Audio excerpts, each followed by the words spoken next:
All right, so now we're recording, so no talk about horror. The weather. Yes. Yeah. Okay. So we have an email for you, Mr. Lou, is why do we have to pay a gross income tax locally in San Francisco and LA? This is a pre-profit tax. How do you want me to actually word that? I want to say, a business owner called in and say, why do I have to pay so much local tax on top of state and federal taxes? So Edward and I went to an event last Thursday, Friday. It was California Mortgage Association conference, quarterly conference. It's all hard money, guys. And it's just educational, and there's speakers and stuff. And one of the speakers there was every couple of years they bring this guy Chris Thornburg from Beacon Economics. He's actually a California-based economist, and he went through a 65 slide deck about the economy. Pretty upbeat. And he's not one of those guys that's just always upbeat, because he actually was one of the ones that was acknowledged as being one of the first economists to call the collapse in the marketplace in 2005 and 6. Is it 2008 there's going to be a recession? Yeah, he's the only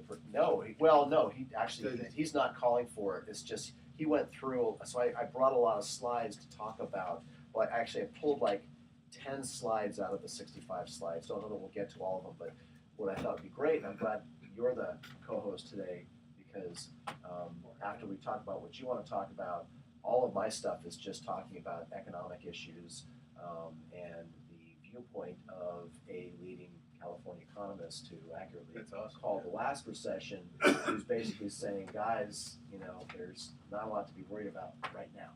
Right. Although he did say 31 economists, should be like 310, were interviews. A Bloomberg News survey of just 31 economists, 11 think there's going to be a recession in 2018. Yeah, I've heard that. I've heard their 2018 talk a lot, because the market's just going to run out of steam. Yeah, well, but if 2018 is the recession, and again, we're talking about this, we're talking, among the longest peacetime expansions in history, because apparently, according to statistical data, we were out of the recession in 2009. Right. So if you're talking 2018, have we been expanding? Years. Right. Yeah. Exactly. Stuff you want to talk about too? Good banter. All right, you guys ready? You can start whatever you got. Yeah, I'll start there. I'm just about market timing and elections and how people should stop listening to. Stop listening to Trump. It's going to be huge. No, huge. I'm telling you, huge. It's going to be huge. It's going to be huge. It's going to be huge. Huge. It's going to be huge. It's going to be awesome. It's going to be huge. Just like my wife, my third wife. Huge. Awesome. It's going to be great. Okay, guys ready? All right, here we go. Welcome, you're listening to The Best of Investing on Talk 910. I'm your host, Edward Brown, and I'm proud to have as my co-host Mark Hanf of Pacific Private Money, one of California's fastest growing mortgage investment firms, and Lou Botmall of LPL Financial. Our phone number is 888-912-1190. Use that number to answer the trivia questions for 3 vacations given away during this show. And the vacations are not sponsored by the radio station, but by Lighthouse Resort and Marina, located about 1 hour northeast of San Francisco. Those vacations are free. Their only request, a $100 cleaning fee to cover the housekeeping expenses. Today's trivia theme is, which TV show did they star in after? Okay, that'll make sense. Okay. All right, we're just going to get right into this. We got a lot of stuff to cover. Lou, start. Well, I want to start off today. I'm nervous about investors' behavior right now. And one of the being things, bad? Well, it's not necessarily they're being bad. It's just everyone's sitting there and they're watching all this headline news, and it's driving everyone to park their head in the sand and not make a move in the markets. And there's a ton to be concerned about. Like 3 pullbacks over the last 8 months in the market. People recognize that the market's gone down a lot, and people have been upset. We have a pending election. People probably heard about that a little bit, especially this week with a lot of news with Ted Cruz casing coming out. It's Trump. We have some slowing GDP, some problems in the oil business, which drives a good part of our economy. And overseas, China's playing with currency valuation, having issues with growth, and the Bank of Japan has negative interest rates. That is, they take money from you if you park it with them. Right. You pay them to keep your money They're back safe. to that again? Exactly. So most of Europe has a huge immigration crisis going on right now. We've all read about it as well, which is actually impacting their economy a lot. And their bond yields are around 20 basis points. So as I tell people, you give them $100, they can give you 20 cents, which is not a lot of yield. No. So everyone's taking their head and throwing it in the sand, saying, "Forget this." So currently my feeling is there's too much media involvement out there right now, and 10, 15 word sound bites are determining economic or political policy. That's how people say win or lose on 10 or 15 words. That's not what to do. Yeah. If you pay close attention, you'll see that nothing's working, and hence you'll do nothing yourself. That's what's pissing me off as an advisor. And most points of the short-term issues in building a long-term investment decision, you shouldn't do that. And now we look at your portfolio and you have your age and hopefully you know how old you are.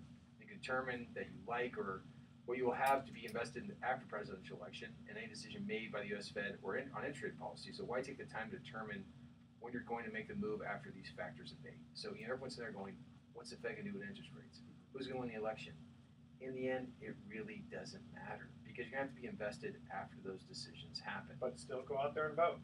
Exactly. Vote Absolutely. twice if you have to. Yes. No, you're absolutely right, and haven't we talked about before that there really hasn't been significant changes that would make it so you're better off waiting until after the election or waiting until after the Fed move. It's just trying to time the market is just almost always a loser. Right. No, it seems like we have this feeling if we're not flying the airplane or driving the car and we're not in control, then something's going to go wrong. So I tell people, don't try and do this. So if you're not going to retire in the next month, and God forbid you're not going to die in the next 6 months, then figure out how you're going to have your money in the market over the next 3, 5, 7, 10 years down the road. And that's really what it's all about. You don't sit there and determine my investment decisions based on, well, I don't like Trump or I don't like Hillary Clinton. Oh, yeah. It really doesn't matter. It could affect tax policy. We don't know yet. The incumbent party wins in an election. Almost always, it's positive. If a new party takes over, it's negative, but it's only for a little bit period of time, and maybe not by the end of the year. Now, in this case, Obama's not going to get reelected, Right. But it's you have been like another Democrat. Then Correct. and that'd be the first time we'd have back-to-back Democrat presidents after an 8-year period in something like since the 60s. Right. It's shocking to see the historical significance of this presidential election by who will be elected. A woman, first of all, somebody without a lot of political experience. If Trump was elected, or maybe an independent, who knows? But markets are not good at predicting economic outcomes. Actually, they're awful at it. Yeah. And what they really don't they usually? Aren't they usually like 18 months ahead of its time? Well, they're on an earnings perspective. Everyone's sitting there trying to price earnings. What are earnings going to be down the road with this economy? Like people talk about Apple. This last couple of weeks, right? Yeah. Apple's gone down in value because they had a negative quarter. It's the first one they've had in over 50 quarters. And everyone's like, what's going to happen? Well, those investment decisions hopefully were made by a lot of money managers. Maybe 6, 9, 12 months ago. Yeah. And I think that's very accurate. When you sit there and look at the election, the economy kind of goes stop and goes, okay, who's our next president going to be? Because they just hate uncertainty. Yeah. And I think there's more volatility that can happen this year. And because of that, people sit there and get paralyzed and say, what am I going to do? And I'm saying, don't buy into it. I said in this program before, for everyone who got out in 2008, no one got back in March of 2009, as we talked about before we started today's program. It's just really scary. And you do a lot better by staying invested and then rather than going in these cash or low yielding products that are out there right now. What about repositioning? Repositioning is an important argument right now because with bond yields on average below 2% across most of the spectrum, worse over in Europe and worse in Japan, where are you going to put your money? Well, I guess what I'm getting at is, would you go from one type of sector to another? So you're still in the market, but you're trying to maybe go from tech to international or something like that. No, and I mean, to your point, there's 10 sectors in the S&P 500. We talked about that last time, but oil and manufacturing are in a recession right now within our economy. So yeah, those are things you might want to stay away from. Yeah. Healthcare is doing okay. Consumer distributable stuff. The consumer is 70% of our economy. Right? How's the financial stock? Financial stocks have had a bumpy ride, and they're continuing. You got to remember the way they make money, right? They say, "Hey, I'm a bank. Leave me money. I'll give you a CD right now. The CD is going to pay you what?" I mean, Mark, you talk about this all the time on your show. So it's about very low. Yeah, it's 1%. So you're sitting there and go, well, right, and you sit there and go, okay, can I keep up with inflation with that number? Nope.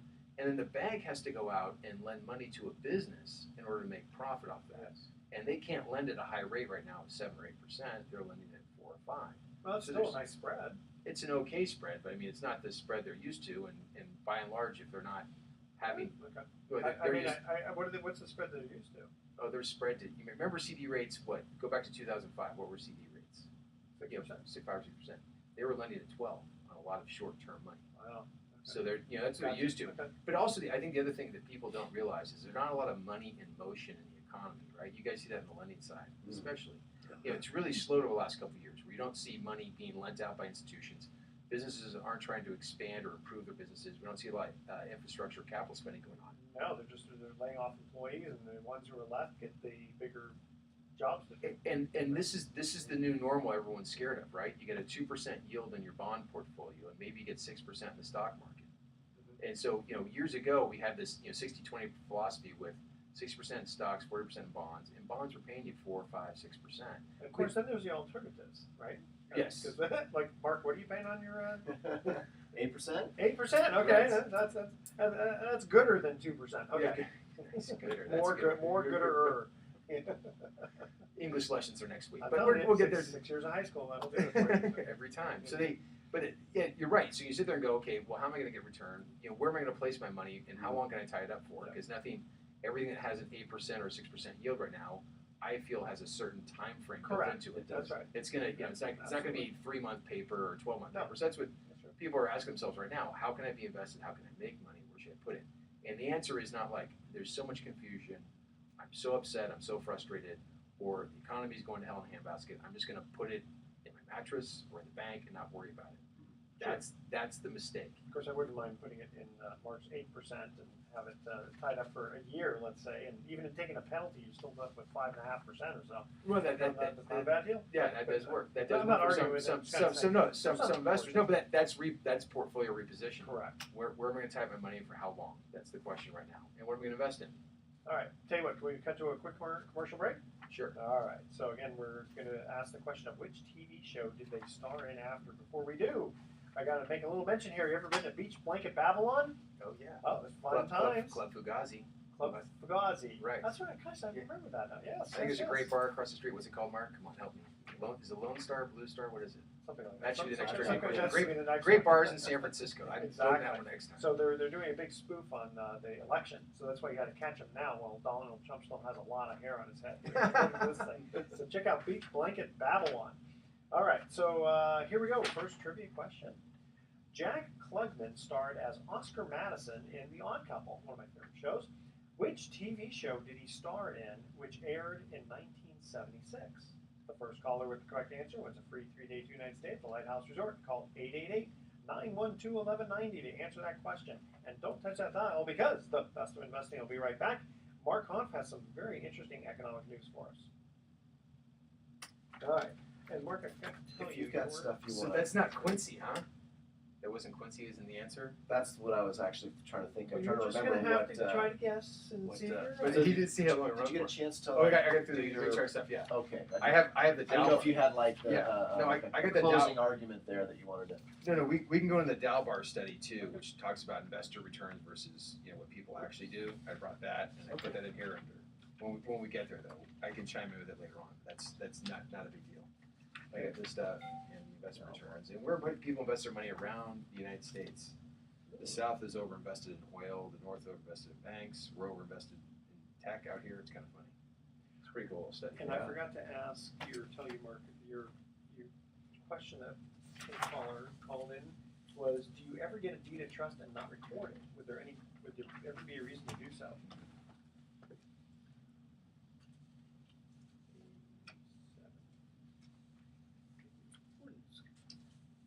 What about the fact, did he go into the thing about 30% of people in California don't see themselves retiring here? Did you see that stat in the paper the other day? You probably No, I haven't. didn't see that. That was in the Chronicle. Where they see themselves retiring? I think I told someone, brought it up to me. I go, it's a cash out policy. People want to sell their homes, for $600,000 or $700,000 of profit here in California and go to Arizona or other retirement, Florida or other retirement communities, and, save their ducats. Lower their housing costs and those are tax preferred states, and Oh yeah.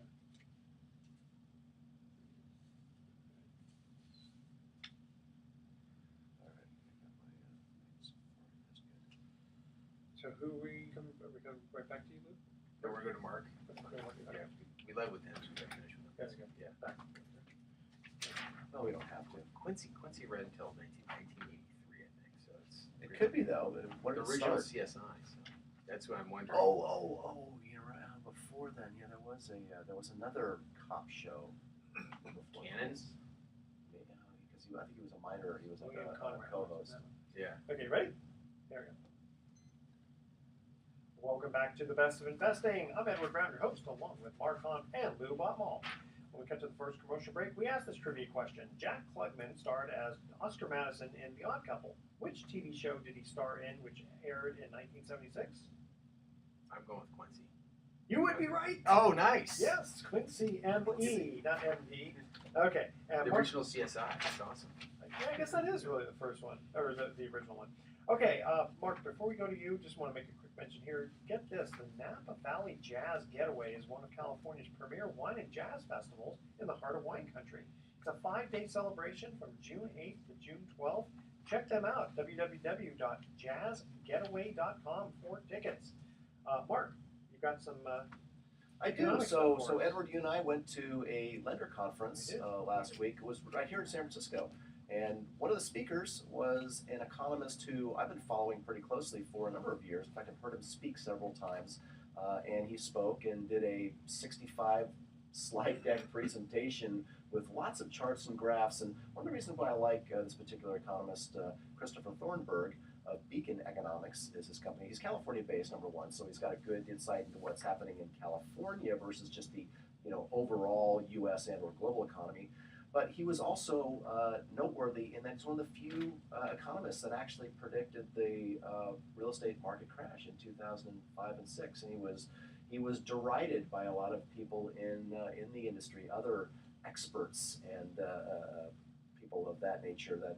So he's pretty well respected. Did an interesting presentation, and one of the first slides was showing how Bloomberg News survey of only 31 economists. But of those 31 economists, 11 were, they asked the question, when will the next U.S. recession hit? And 11 of the 31 were predicting 2018. And so he led off with that, and he also said, you know what, that's really the wrong question. The question of when's the next recession going to hit? Because the real question is, what's happening right now? And he said there's a lot to be upbeat about, even though there's a lot of talk about is there an asset bubble in certain sectors of tech, or I'm sure certain stock sectors like tech, or is there an asset bubble in real estate? And notwithstanding those fears, there isn't any evidence to really support that we are in a bubble, and he's really not concerned. And there's a couple of things I'll share with you here in a moment. But his summary as he got started was, 2015 was better than it looked. The labor markets are strong. He says, forget the turmoil, there is no bubble. And the housing is still in recovery mode. In fact, we've talked on the show before how there are segments of the housing market and certain cities, depending on whether you're high end or middle end or low end, high end homes are trading higher than they were at the last peak, but most of the rest of the home market, home segments are not trading where they were at the last peak. So it's still, there's still room there. Credit's expanding on many levels, commodity prices are down, and California is leading, not lagging, the nation. So he went on to say, show a slide that was titled, "What inning is it?" As in baseball. Are we in, if the recession is basically at the end of the game, are we in the 7th inning, 8th inning, maybe even the 9th inning? And he said, I don't know that we're even in the 4th inning. Based again on his belief, based on many market trends and factors, he says asset prices today are being driven by fundamentals, not speculation, and that the global savings glut is driving interest rates, not Fed policy, and that the real economy is in balance. What do you think? I think that the big thing is, we talk about too much, but like you mentioned, the interest rate argument. And, when you're a bank or an institution in Japan right now or in Europe, where are you going to place your dollars? You're not going to invest them locally, right? United States. So in the United States, you get 1.75% this week on a 10-year Treasury note, or you're going to, put it in an American corporation that pays you 3%. And I think it goes right to your point, Mark. That's where the money's coming into, and especially in California, because we have a lot of good news here. I mean, let's face the facts. Our housing market's strong. Our companies here locally, for the most part, are doing quite well. and our employment numbers are very, very good compared to a big chunk of the country. I mean, foreclosures still exist in Arizona, you know, in New Mexico, you know, in Oklahoma. They're still there, and we've kind of gotten over a lot of those hurdles, except in, like Mark mentioned, outside the rural communities of California. So I'm gonna throw this out there, okay? Because we're talking about low interest rates and all that. There is still a bank, a local bank, that is paying 1% on savings. But I'm not going to say it on the air. You're going to have to either call our 800 number, or 888 number, 912-1190, and say, hey, what is that bank interest rate? And then we'll get back to you, or which bank is that? Or you can just email Edward at bestofinvesting.com, and we'll tell you exactly which bank that is. So they're paying 1% on savings. That's amazing. Isn't it? Yeah, we don't hear it. And it's not like, you know, some internet bank in Florida. It's a local bank in not only in California, but in the Bay Area. Wow, that's amazing. Well, Lou, earlier you said you mentioned California. You know, he did point out that California is in the top 10 states in terms of job growth. In fact, it's number 7 at 2.8%. So, you know, people like to think, well, people are moving out of California and we've got stagnant job growth. I mean, that's just, you know, the actual numbers tell a different story. Right. Some long-range economists have actually chimed in and said, you know, California could be a 50 million person state in the next 20 years. It could be 50 million people here. Yeah, there'll be a family living in every room Right. in the existing housing inventory of California. But you know, it was just a few years ago, 2009 and 10, that certain people were predicting that California would fail, like Greece or Detroit. But things are certainly looking a lot different now. And you know, the reality is the state's still outperforming. You know, certain industries are more vulnerable than others, but mostly they're doing great. And really, he got into talking about you know, real estate prices and are we in a real estate asset bubble and what's driving real estate prices. And clearly, one of the biggest things is, you know, we've got job growth. We still have immigration. We still have people moving in, especially at the higher spectrum of pay, of salary rates, tech workers, for example. And you know, the real enemy is the fact that we've got overburdensome regulation that is preventing the number of housing units that we actually need to create from being built. Well, do you remember one of the slides? You may have that one there. What was the biggest problem with water? Do you remember? I do. I did bring that slide. I thought that was an interesting. Okay, we're gonna cut to a break, and when we come back, you're not gonna believe what the biggest user was. I think it was the biggest user of water in California is. You're not gonna believe it, okay? Yeah. But you're gonna have to stay with the best of investing. Okay, so we're gonna cut to our second commercial break here, and again, before we do, we got a quick little announcement here for Alcatraz Cruises. It's the only company that's offering transportation and tours to Alcatraz Island. And in 2015 was voted the #1 landmark in America, according to TripAdvisor.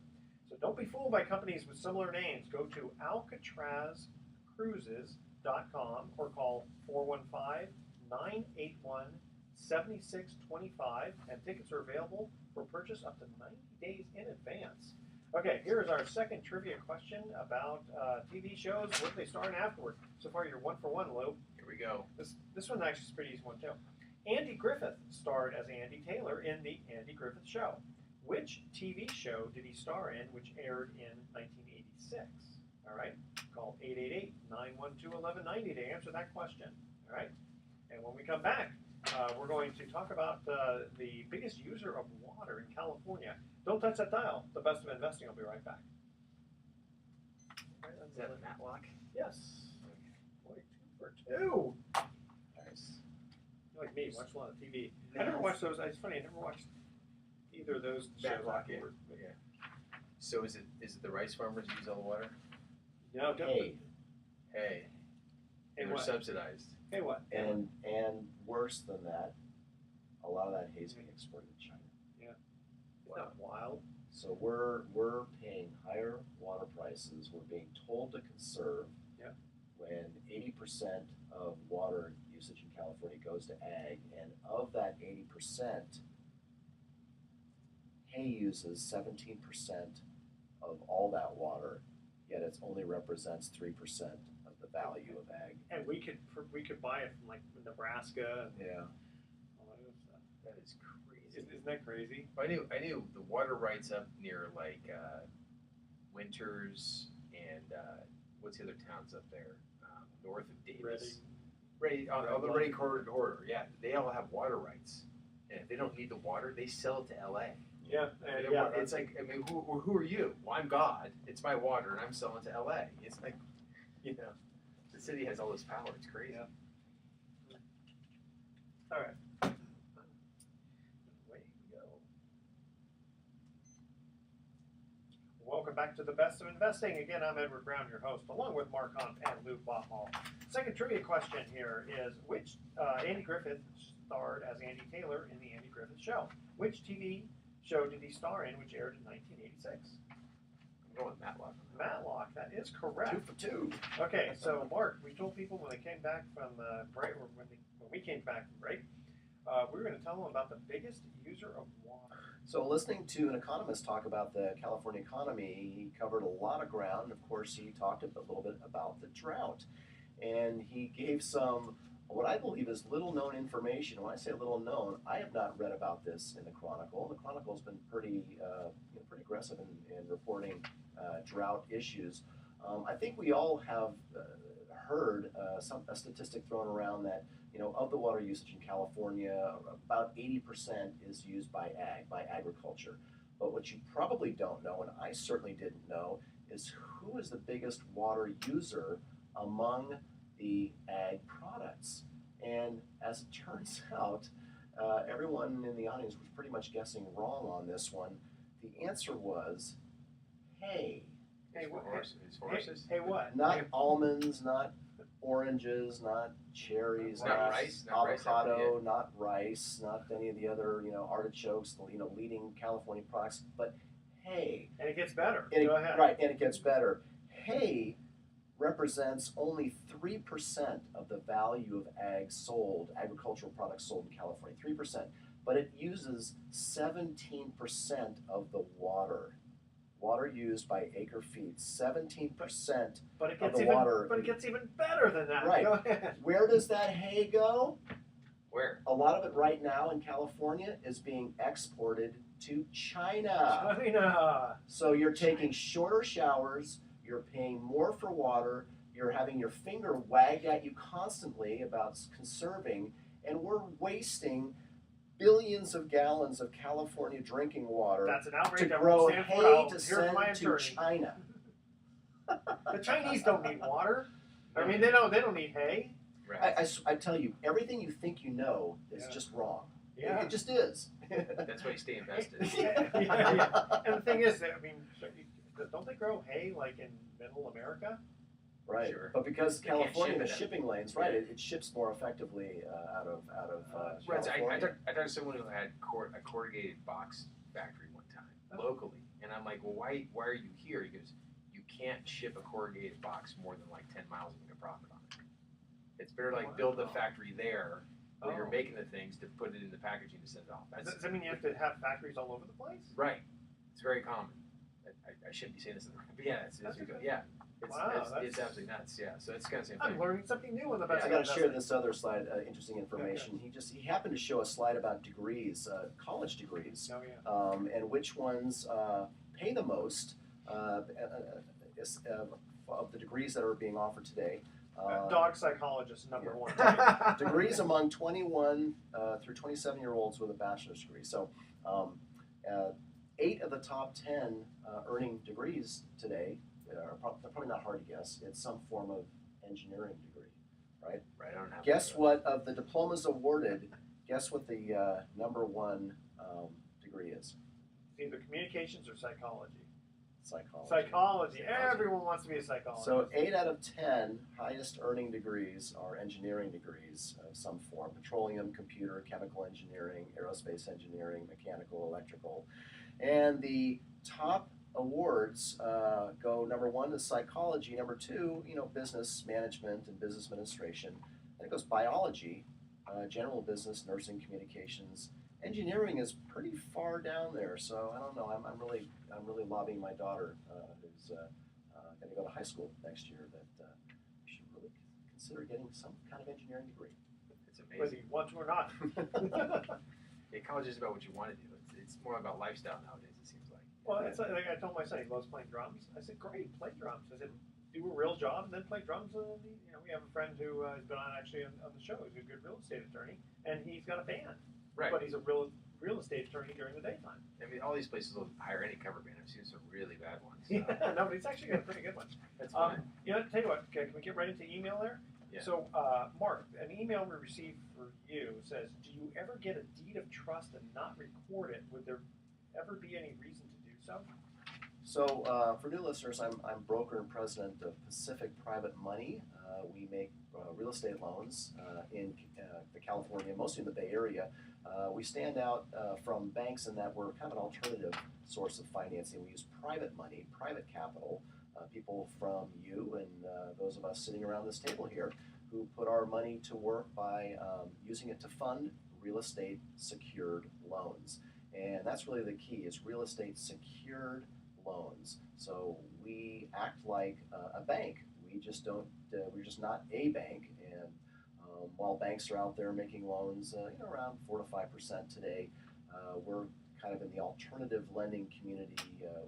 People come to us when they need, fast financing, or if a bank deal fell through, or there's all kinds of reasons why bank financing isn't always an option, or might not even be the best option for those trying to acquire real estate. And so they come to a company like ours, like Pacific Private Money, and we've got different underwriting protocols. We can make decisions very, very quickly. But the price for that is our money is pricier.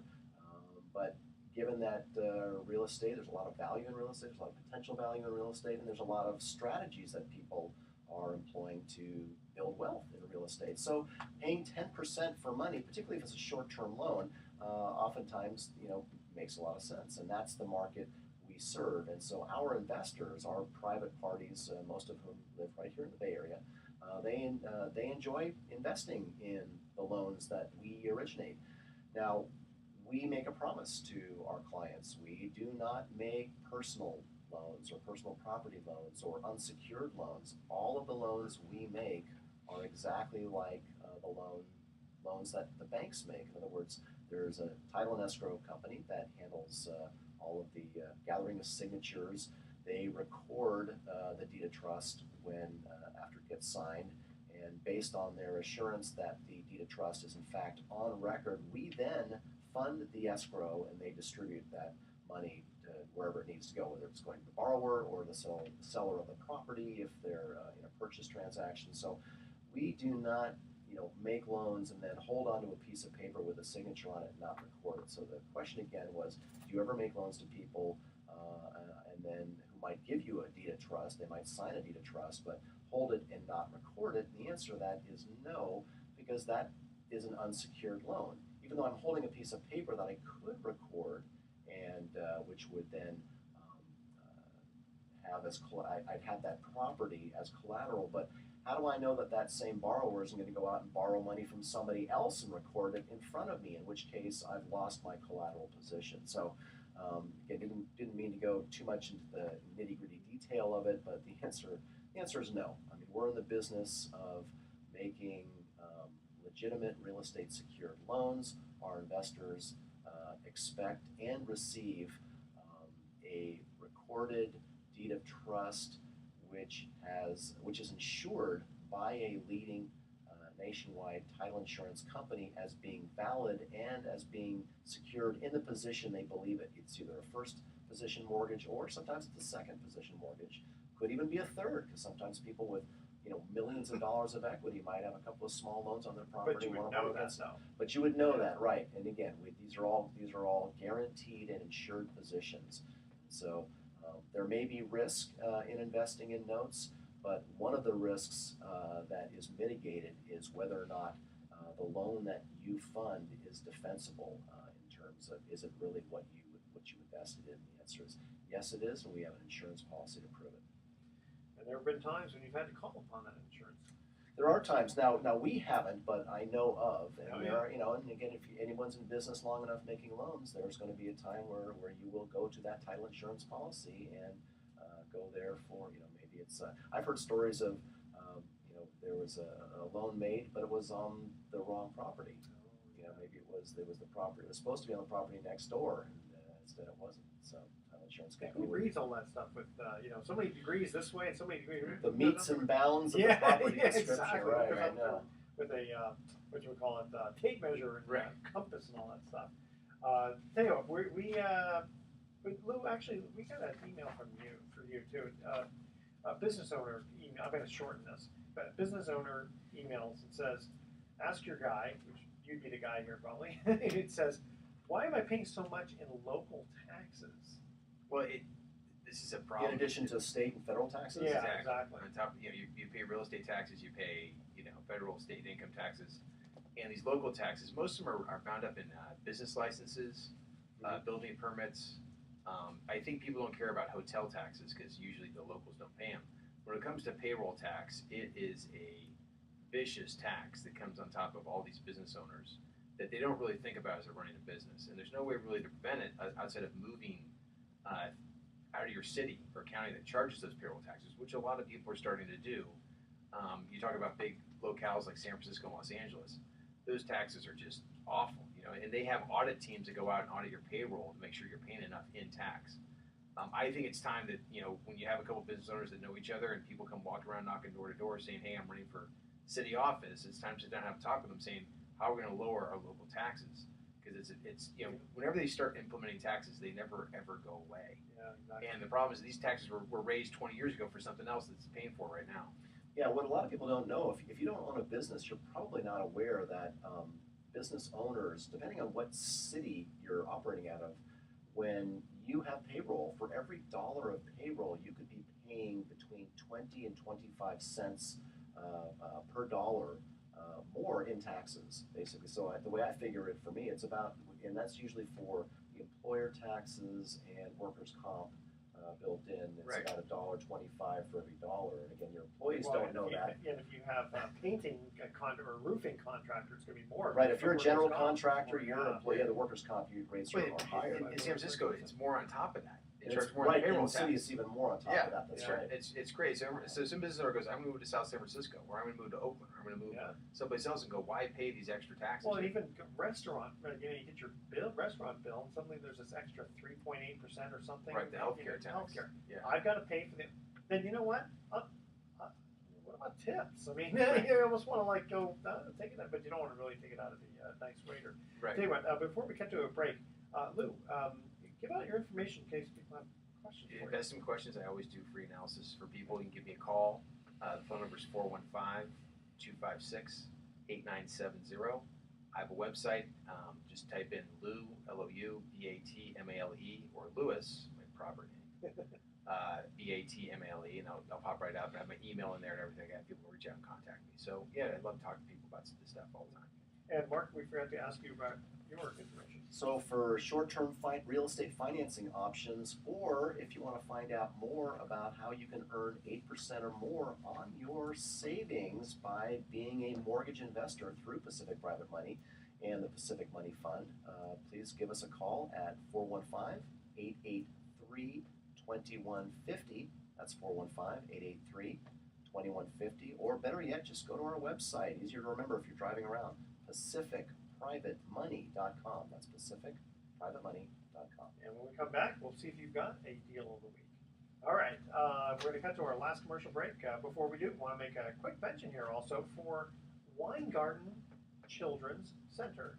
So what they do is they help people, mostly children, who cannot hear or speak. Wow. And they're actually having a golf tournament on June 6th at the Peninsula Golf and Country Club. And it's kind of cool, one of those tournaments where you pay in, you get breakfast, lunch, dinner, cocktails, a round of golf. I mean, and it's for a charity, so it's really cool. Contact them. Let's see here at 650-483-1832. You could also go to www.weingartenchildrenscenter.org. All right. Last commercial break trivia question. Where do they go to? Here it is. After James Garner starred as Maverick, which TV show did he star in, which aired in 1974? The first caller with the correct answer wins a free 3-day, 2-night stay at the Lighthouse Resort. Call 888-912-1190 to answer that question. After James Garner starred as Maverick. Which TV show did he star in 1974? Don't touch that dial. The Best of Investing will be right back. It's like I know the that best one. show ever. It's the best show ever. Remember Jim Harbaugh? You remember what he said? Yeah. It's like being on the Rockford Files. Yeah. I had a friend who watched that like every day. My mom did. into I it. never got into it. Yeah, I was never. It was kind of It didn't do anything for me. yeah, it's kind of like Beretta. Yeah. Oh, no, him I like. Bretta, that was a good, great yeah. show. Yeah, he was one of the original Little Rascals. That Little Rascal.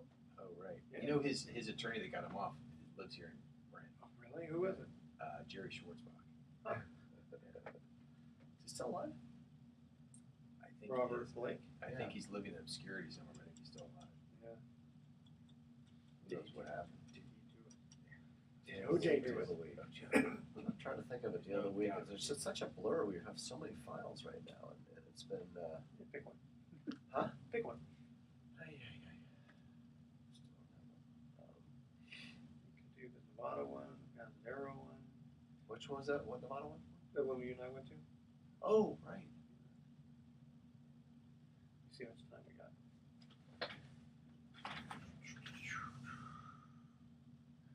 Okay, you didn't carry the What was he gonna 14. use the money again for? What was that? He's buying property, right? He's Yeah. always buying his dream house in That's Fort right. Ross. Fort Ross. Or is it Fort Bragg? Yeah, Sea Ranch? Sea Ranch, that's right. Yeah.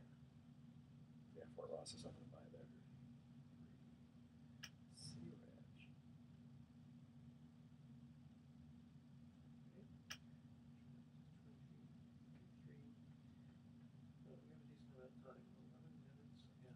Yeah, I'll be quick with the deal of the week, and then let's let Lou's got a bunch of stuff. I got this great one on the Dalbar stay. Yeah, real quick. okay. That'd be good. So,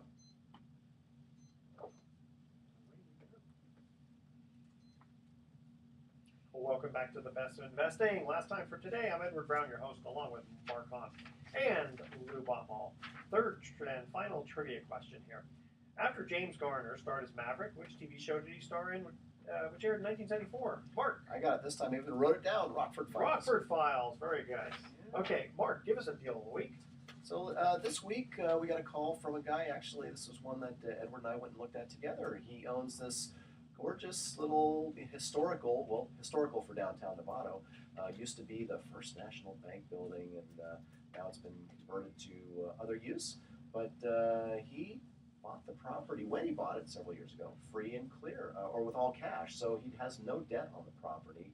And it just so happens he found this gorgeous property that he wants to buy for, I don't remember if is it a primary home or secondary home at Sea Ranch. Secondary home. Yeah, secondary home. So, a place that we can go and chill. And he found this gorgeous home on Sea Ranch with a view of the ocean that he wants to buy.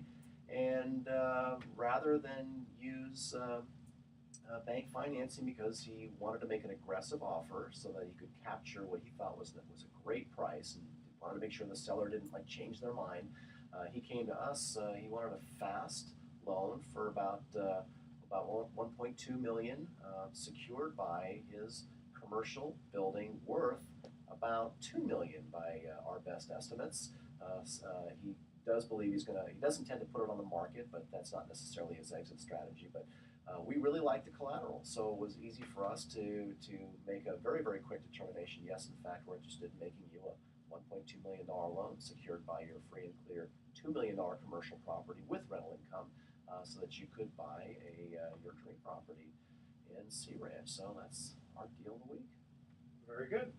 That's awesome. He's being charged 9-point-something %. 9.9, yeah, I think it was 9.5% on that one. We like the LTV on that one, 9.5%. No prepayment penalty. We're making the term of the loan for just under a year. A couple of points for keep us all happy and in business, so we can keep doing this for others. Sounds like a pretty conservative loan. I like it. Lou, what else you got for us? well, I wanted to comment that Dalbar does all the studies on investors' behavior, and I want to give a couple quotes about this real quick. So, this is from an article titled "Why Investors Suck and the Tips for Advisors." This is from April 8th, 2015 by Lance Roberts of Street Talk Live. The average equity mutual fund investor underperformed the S&P 500 in 2014 by a margin of 8.19%. Oh, wow. What that basically means is that the market returned about 13.69, and people that could actually trade in and out of their mutual funds return about 5.5%. They could track all this stuff through trades. Yeah, sure. What people are actually doing, the herding effect, and even on the bond index, where why don't you just leave your bonds alone? They're not bad people. Yeah. So it's in 2014 the same thing. The average bond index outperformed the investor by 4.8%, meaning the bond market returned 5.97% to 1.16. This information does lag from because it takes a long time to compile it. The year has to close out, and all those things. How many people trade bonds or bonds? Well, they think something's going to happen, or they want to trade in and out of stuff. We saw a lot of movement in the high yield market this week. The high yield market's kind of given us a good return over the last 7-8 weeks. Everyone's really excited. They're pulling their money out. That's a trade. That's not investing for the long term. Yeah. The two of the biggest problems he highlighted, I think, which are really important for people to understand, are one is the herding effect and one is loss aversion. So the two behaviors tend to function together, compounding the issue of investor mistakes over time. As markets are rising, individuals are led to believe that the current price trend will continue to last for a definite period of time. Euphoria sets in, right? The longer the rising trend lasts, the more ingrained the belief becomes that the last of the holdouts finally buys into the financial markets evolve into a euphoric state. It's whenever you remember 2000, everyone's like dumping money in because it just got better and better and better. Then the same thing happens on the other side. We've had 3 pullbacks, as I mentioned, in the last 8 months of over 10%.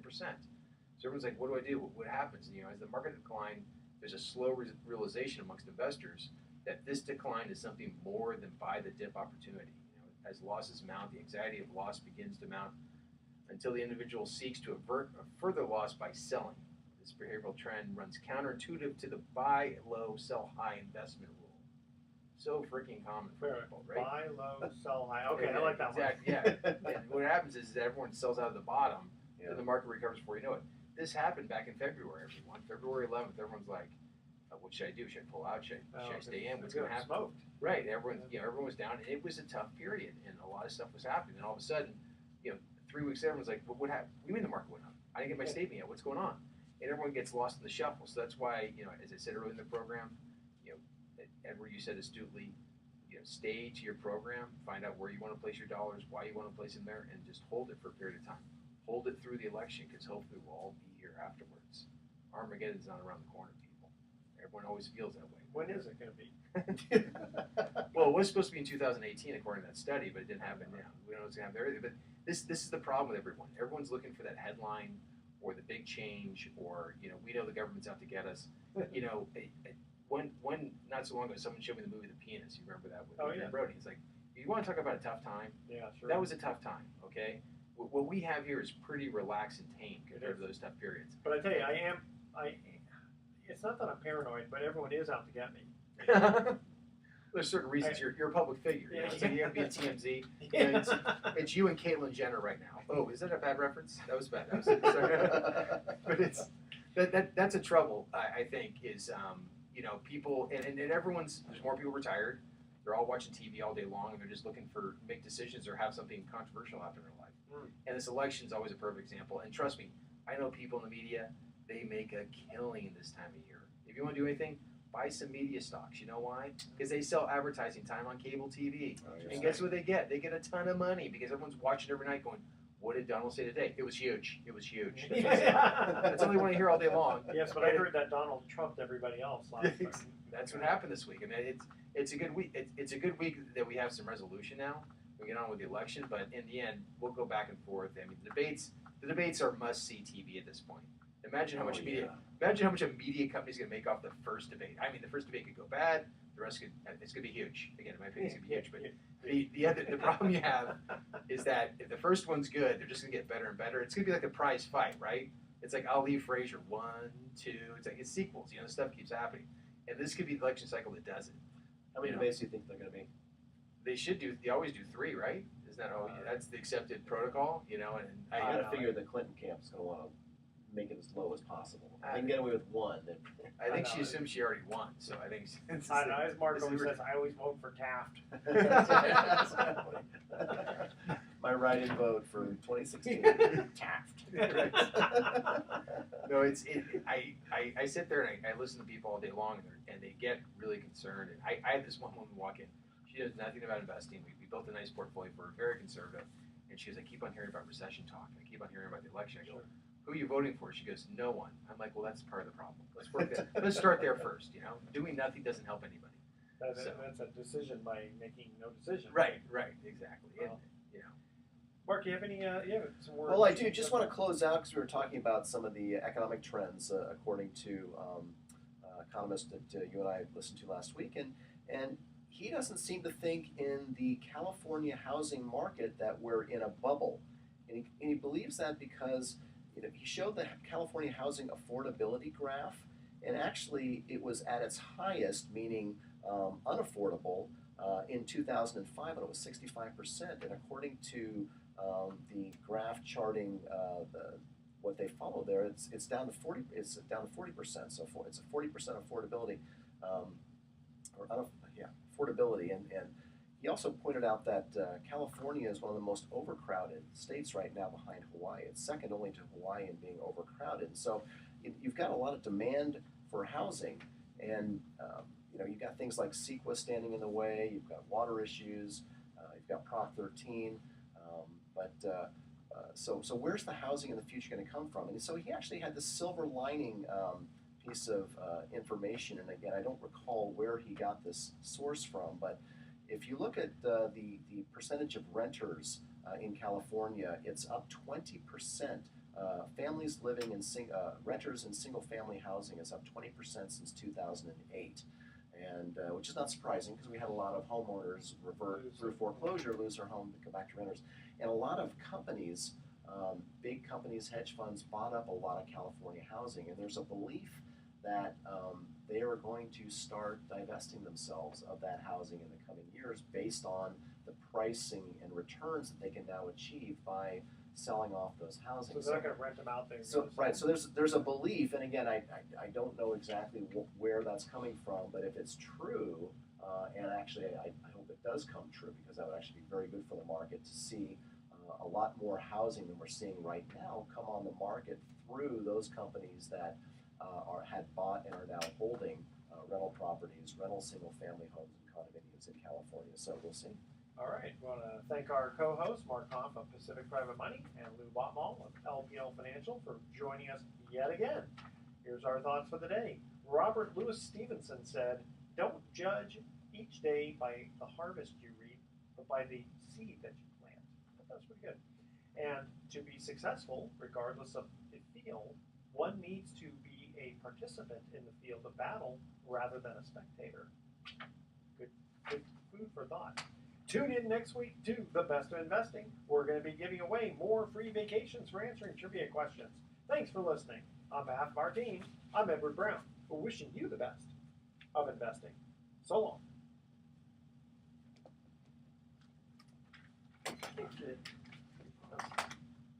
Hey, sweetie, I just finished recording. Perfect timing.